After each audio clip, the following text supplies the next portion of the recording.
இது எங்கள் பாப்பா படிக்கிற ஸ்கூல் காம்பவுண்டுக்குள்ளே இருக்கிற ஒரு தோட்டம். இந்த ஸ்கூலில் இன்னும் நிறைய வெரைட்டியான குரோட்டன்ஸ் செடியெல்லாம், அழகு செடியெல்லாம் நிறையா இருக்குது. ஆனால் அதுக்கு எதுக்குமே வேலி போடலை. இங்கே உள்ள ஒரு குறிப்பிட்ட செடிங்களுக்கு மாத்திரம் அவங்க வேலி போட்டிருக்காங்க. அதுவும் சாதாரண வேலி இல்லை, முள்வேலி. இந்த ஸ்கூலை சுற்றிலும் உயரமான காம்பவுண்டும் இருக்குது, கேட்டும் இருக்குது. கேட்டுக்கு வெளியில் செக்யூரிட்டியும் இருக்காங்க. ஆனாலும் இந்த ஒரு குறிப்பிட்ட செடிங்களுக்கு மாத்திரம் முள்வேலி போட காரணம் என்ன?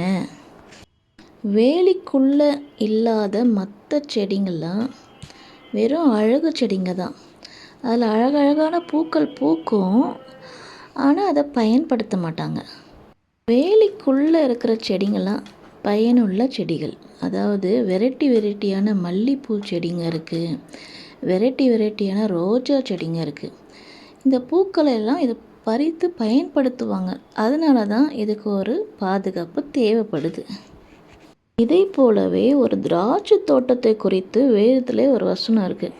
அது ஏசாயா 27:3 கர்த்தராகிய நான் அதை காப்பாற்றி அடிக்கடி அதற்கு தண்ணீர் பாய்ச்சி ஒருவரும் அதை சேதப்படுத்தாதபடிக்கு அதை இரவும் பகலும் காத்துக்கொள்வேன்.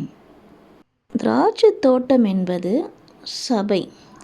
சபையை கூட தேவன் இப்படி தான் வேலி அடைத்து, ஒரு தோட்டக்காரன் எப்படி அதுக்கு தேவையில்லாத களையெல்லாம் பிடுங்கி அதை சுற்றி கொத்தி எரு போட்டு அதுக்கு தேவையான நேரத்தில் தண்ணீர் பாய்ச்சி அதை மிகவும் நேர்த்தியாக பராமரித்து வருகிறானோ, அதே போல் தேவனுடைய கரத்துக்குள்ளே, தேவனுடைய தோட்டத்துக்குள்ளே, சபைக்குள்ளே நாம் ஒரு கனி தருகிற ஒரு நபராக இருக்கும்போது, ஒரு பயனுள்ள நபராக நாமும் இருக்கும்போது, நம்மையும் தேவன் வேலியடைத்து பாதுகாக்க அவர் வல்லமை உள்ள தேவனாக இருக்கிறார்.